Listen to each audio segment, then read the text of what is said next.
Les échauffourées entre forces de l'ordre et manifestants continuent de faire du bruit dans la rue mais aussi sur les réseaux sociaux. Ce jeudi 23 mars, CST, le premier secrétaire du Parti socialiste et député de la Seine-et-Marne Olivier Faure, opposé à la réforme proposée par le gouvernement, qui a raconté à son tour sur Twitter un récit de violence policière qu'aurait vécu le fils d'un de ses amis. Alors que les contestations contre la promulgation de la réforme des retraites font rage, le compagnon de Soria Blackman a détaillé la soirée du fils de son ami dans un fil Twitter ponctué de plusieurs photos et vidéos.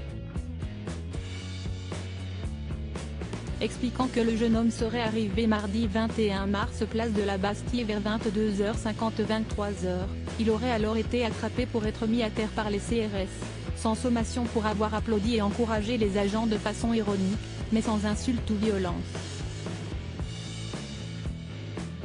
Au sol, il aurait ensuite été violenté puis menotté de force avant d'être conduit au camion des CRS pour être gardé à vue au commissariat, sans raison valable.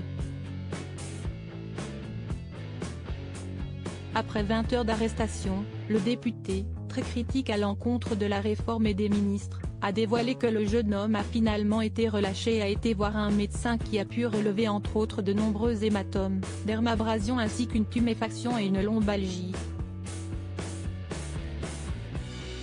Dans les réponses à ce film, les réactions des internautes sont mitigées, certains apportant leur soutien au jeune homme et donnant des conseils pour qu'il défende ses droits, d'autres critiquant un point de vue partial et incomplet, le récit du côté des forces de l'ordre n'étant pas donné.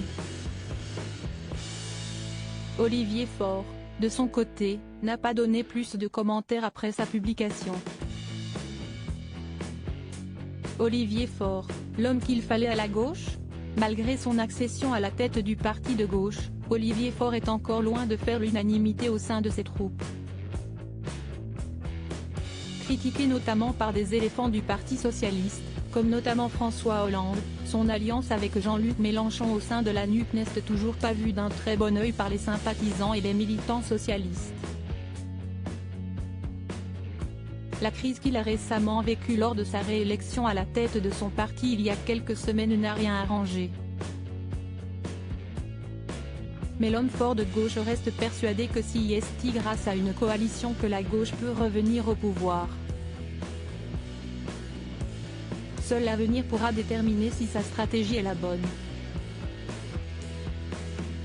Crédit photo, Stéphane Le Mouton.